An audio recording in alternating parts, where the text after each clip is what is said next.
నమస్తే స్నేహితులారా, నేను మీ మెప్మా డిజి మహిళ. మీరంతా ఎలా ఉన్నారు? ఫేస్బుక్, వాట్సాప్, ఇన్స్టాగ్రామ్ లాంటి సోషల్ మీడియా మనందరి జీవితాల్లో భాగమయ్యాయి. ఇవి ఎలా సురక్షితంగా వాడాలో ఈ రోజు తెలుసుకుందాం. ఇంకా ఎందుకు ఆలస్యం, మొదలు పెడదాం. హాయ్ అండి, నేను మీ అనుష. ఇప్పుడు మనం సోషల్ మీడియాను సురక్షితంగా ఎలా ఉపయోగించుకోవాలో తెలుసుకుందాం. మనం ఈ రోజుల్లో సోషల్ మీడియా లేకుండా ఉండలేము. అది మన స్నేహితులతో, కుటుంబ సభ్యులతో కనెక్ట్ అవ్వడానికి, కొత్త విషయాలు తెలుసుకోవడానికి, మన అభిప్రాయాలను పంచుకోవడానికి ఒక గొప్ప వేదికగా మారింది. కానీ ప్రతి నాణ్యానికి రెండు వైపులా ఉన్నట్లుగానే సోషల్ మీడియాకు కూడా కొన్ని ప్రమాదాలు ఉన్నాయి. వాటిని మనం అర్థం చేసుకొని జాగ్రత్తగా ఉండడం చాలా ముఖ్యం. మొదటిగా, వ్యక్తిగత సమాచారం భద్రత. మనం సోషల్ మీడియాలో ఏమి పంచుకుంటున్నామో దానిపై చాలా శ్రద్ధ వహించాలి. మన పూర్తి పేరు, పుట్టిన తేదీ, చిరునామా, ఫోన్ నెంబర్ వంటి వ్యక్తిగత సమాచారాన్ని అందరికీ అందుబాటులో ఉంచడం మంచిది కాదు.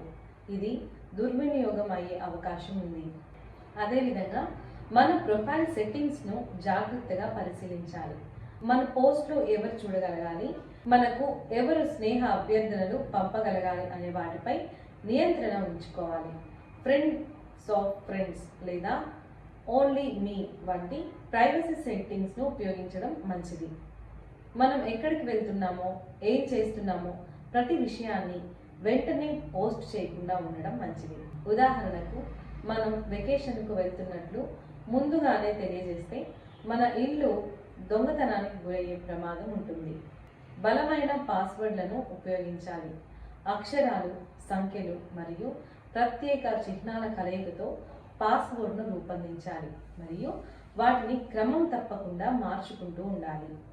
వేర్వేరు సోషల్ మీడియా ఖాతాలకు ఒకే పాస్వర్డ్ను ఉపయోగించకూడదు. అదేవిధంగా పబ్లిక్ వైఫై నెట్వర్క్లను ఉపయోగిస్తున్నప్పుడు వ్యక్తిగత సమాచారాన్ని పంచుకోవడం లేదా ముఖ్యమైన లాగిన్లను చేయడం వంటివి చేయకపోవడం మంచిది. 2. ఆన్లైన్ మోసాలు మరియు హానికరమైన కంటెంట్. సోషల్ మీడియాలో అనేక రకాల మోసాలు జరుగుతుంటాయి.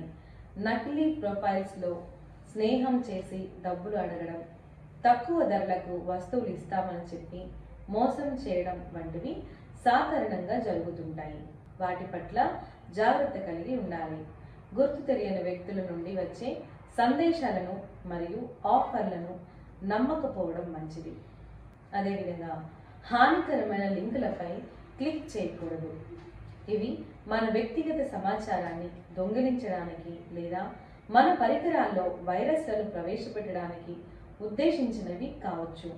సోషల్ మీడియాలో హింసను ప్రేరేపించే ద్వేషపూరితమైన లేదా అసభ్యకరమైన కంటెంట్ను ప్రోత్సహించకూడదు.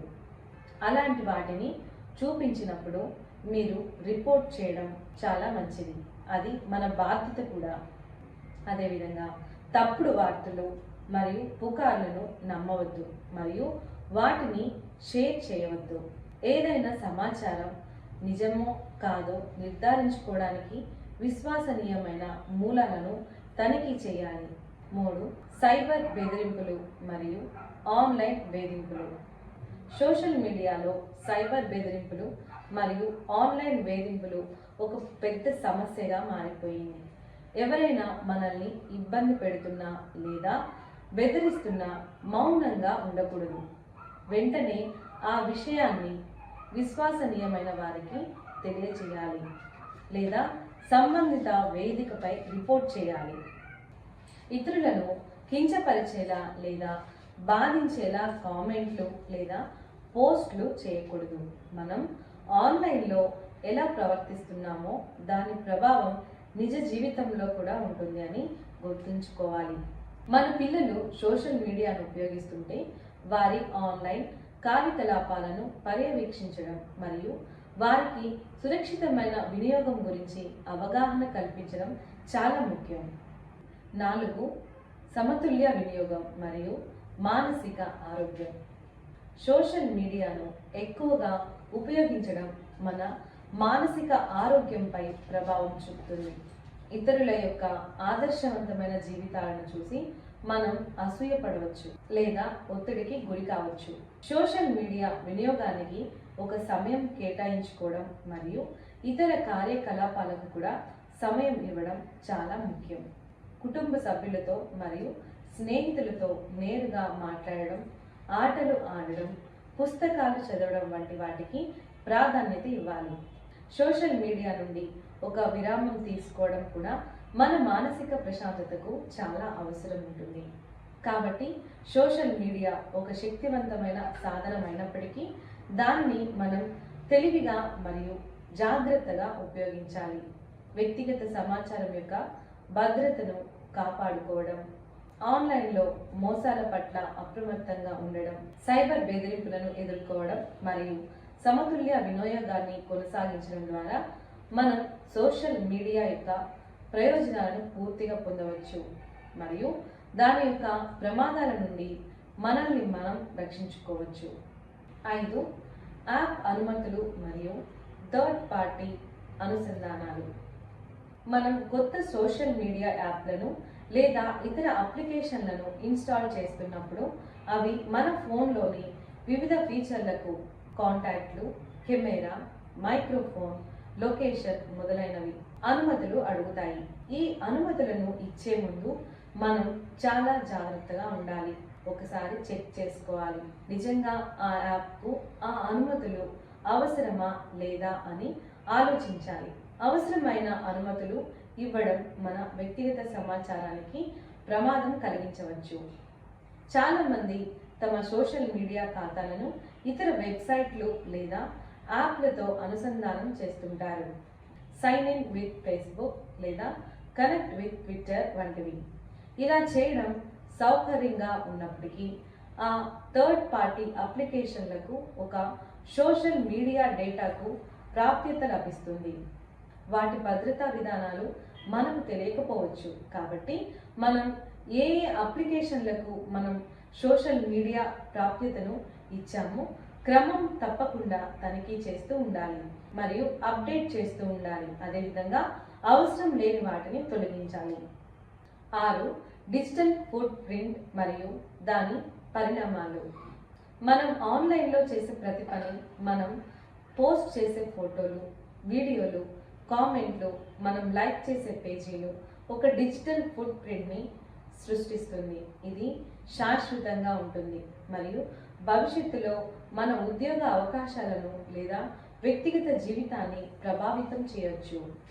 మనం ఏమి పోస్ట్ చేస్తున్నామో 1-2 సార్లు ఆలోచించాలి.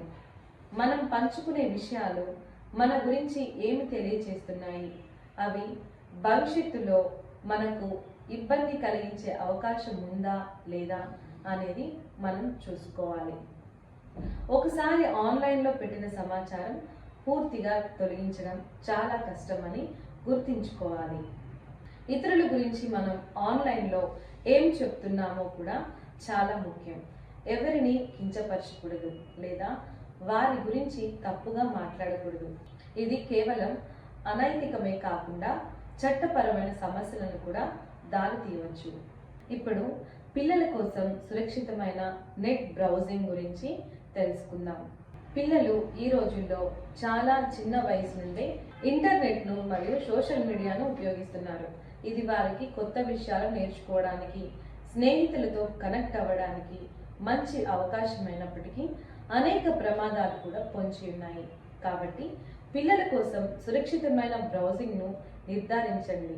తల్లిదండ్రులు మరియు సంరక్షకుల యొక్క ముఖ్యమైన బాధ్యతగా ఇది ఉంటుంది. మరియు పిల్లలు ఎదుర్కొనే కొన్ని ముఖ్యమైన ప్రమాదాల గురించి కూడా తెలుసుకుందాం. అనుచితమైన కంటెంట్. పిల్లలు వారి వయసుకు తగినది కానీ హింసాత్మక లేదా లైంగిక లేదా ఇతర హానికరమైన కంటెంట్లను చూడవచ్చు. కాబట్టి వాటి నుండి దూరంగా ఉండడం మంచిది. ఆన్లైన్ వేధింపులు, సైబర్ బుల్లింగ్. ఇతర పిల్లలు లేదా పెద్దల ద్వారా ఆన్లైన్లో వేధింపులకు గురయ్యే అవకాశం ఉంది. ఇది వారి మానసిక ఆరోగ్యంపై తీవ్ర ప్రభావం చూపుతుంది. అదేవిధంగా గుర్తు తెలియని వ్యక్తులతో సంభాషణ కూడా జరుగుతుంది. పిల్లలు ఆన్లైన్లో తమను తాము తప్పుగా పరిచయం చేసుకునే లేదా హాని కలిగించే వ్యక్తులతో స్నేహం చేయవచ్చు. వ్యక్తిగత సమాచారం కూడా బహిర్గతం అవుతుంది. పిల్లలు తమ పూర్తి పేరు, చిరునామా, ఫోన్ నెంబర్ లేదా పాఠశాల పేరు వంటి వ్యక్తిగత సమాచారాన్ని తెలియకుండానే ఆన్లైన్లో పంచుకోవచ్చు. దీని ద్వారా పిల్లలకు చాలా ప్రమాదం. మోసాలు మరియు నకిలీ సమాచారం. పిల్లలు ఆన్లైన్ మోసాలకు గురయ్యే అవకాశం ఉంది లేదా తప్పుడు సమాచారాన్ని నమ్మే అవకాశం ఉంది. అధిక సమయం గడపడం. సోషల్ మీడియాలో ఎక్కువ సమయం గడపడం వారి చదువు, శారీరక ఆరోగ్యం మరియు సామాజిక జీవితంపై ప్రభావం చూపుతుంది. ఇప్పుడు పిల్లల కోసం సురక్షితమైన బ్రౌజింగ్ను ఎలా నిర్ధారించాలో తెలుసుకుందాం. Open communication. పిల్లలతో సోషల్ మీడియా మరియు ఇంటర్నెట్ వినియోగం గురించి ఓపెన్గా మాట్లాడండి. ఆన్లైన్లో వారు ఎదుర్కొంటున్న సమస్యల గురించి తెలుసుకోవడానికి ప్రయత్నించండి మరియు వారికి సహాయం చేయడానికి సిద్ధంగా ఉన్నామని తెలియచేయండి. పిల్లలు వయసుకు తగిన ప్లాట్ఫామ్లను మరియు యాప్లను మాత్రమే ఉపయోగించడానికి అనుమతించండి. చాలా ప్లాట్ఫామ్లకు కనీస వయసు పరిమితులు ఉంటాయి. వాటిని పాటించడం చాలా ముఖ్యమైనవి. ప్రైవసీ సెట్టింగ్లు. పిల్లలు సోషల్ మీడియా ఖాతాల యొక్క ప్రైవసీ సెట్టింగ్లను జాగ్రత్తగా కాన్ఫిగర్ చేయండి. వారి పోస్టులు ఎవరు చూడగలగాలి మరియు వారికి ఎవరు స్నేహ అభ్యర్థనలు పంపగలగాలి అనే దానిపై నియంత్రణ ఉంచండి. తల్లిదండ్రుల నియంత్రణ. Parental controls. అనేక ఆపరేటింగ్ సిస్టమ్లు మరియు సోషల్ మీడియా యాప్లు తల్లిదండ్రుల నియంత్రణ ఫీచర్లను అందిస్తాయి. వీటిని ఉపయోగించి పిల్లలు ఆన్లైన్ కార్యకలాపాలను పర్యవేక్షించవచ్చు, సమయ పరిమితులు విధించవచ్చు మరియు అనుచితమైన కంటెంట్ను ఫిల్టర్ చేయవచ్చు. ఇప్పుడు సురక్షితమైన శోధన ఇంజన్ల గురించి తెలుసుకుందాం. పిల్లల కోసం ప్రత్యేకంగా రూపొందించిన సురక్షితమైన శోధన ఇంజన్లను ఉపయోగించండి. ఇవి అనుచితమైన కంటెంట్లను ఫిల్టర్ చేయడానికి సహాయపడుతుంటాయి. ఉదాహరణకు హిడెన్ లేదా సేఫ్ సెర్చ్ వంటివి. వ్యక్తిగత సమాచారం యొక్క ప్రాముఖ్యత. పిల్లలకు వారి వ్యక్తిగత సమాచారం యొక్క ప్రాముఖ్యతను మరియు దానిని ఆన్లైన్లో ఎప్పుడు పంచుకోకూడదనేది నేర్పించండి. ఆన్లైన్ల వేధింపుల గురించి అవగాహన. సైబర్ బుల్లియింగ్ అంటే ఏమిటి మరియు వారు దాన్ని ఎదుర్కొంటే ఏమి చేయాలో పిల్లలకు వివరించండి. అది చాలా ముఖ్యమైనది. వారికి మద్దతు ఇవ్వడానికి మీరు ఎల్లప్పుడూ అందుబాటులో ఉంటారని వారికి గొప్ప భరోసా ఇవ్వండి. విశ్వసనీయమైన వెబ్సైట్లు మరియు లింక్లు వాటి గురించి పిల్లలకు తెలియచేయండి. పిల్లలు సందర్శించే వెబ్సైట్లు విశ్వసనీయమైనవిగా ఉన్నాయని నిర్ధారించుకోండి. అనుమానాస్పదమైన లింక్లపై క్లిక్ చేయవద్దని వారికి నేర్పించండి. అదేవిధంగా సమయ పరిమితులు కూడా పెట్టండి. పిల్లలు సోషల్ మీడియా మరియు ఇంటర్నెట్కు ఎంత సమయం ఉపయోగించాలో పరిమితులు విధించండి. వారి శారీరక ఆరోగ్యం మరియు ఇతర కార్యకలాపాలకు కూడా సమయం ఉండేలా చూసుకోండి. ఆదర్శంగా ఉండండి. తల్లిదండ్రులుగా మీరు కూడా బాధ్యతాయుతంగా ఇంటర్నెట్కు ఉపయోగించడం ద్వారా పిల్లలకు కూడా ఒక మంచి ఉదాహరణగా నిలుస్తారు. తాజా పరిజ్ఞానం. సోషల్ మీడియా ప్లాట్ఫామ్లు మరియు ఆన్లైన్ భద్రతా చర్యల గురించి తాజా సమాచారాన్ని తెలుసుకుంటూ ఉండండి. పిల్లల కోసం సురక్షితమైన ఆన్లైన్ వాతావరణాన్ని సృష్టించడం అనేది నిరంతర ప్రక్రియ. తల్లిదండ్రులు అప్రమత్తంగా ఉంటూ పిల్లలకు సరైన మార్గదర్శకత్వం అందించడం చాలా ముఖ్యం. మన ఫోటోలు, వ్యక్తిగత సమాచారం ఎవరికైనా కనిపించకుండా ఉండాలి. అదే భద్రత. ఇప్పుడు మనం ఆన్లైన్ లావాదేవీలు ఎలా సురక్షితంగా చేయాలో తెలుసుకుందాం. ఇప్పుడు మనం నేర్చుకున్న టాపిక్ పై కొన్ని ప్రశ్నలను చూద్దాం.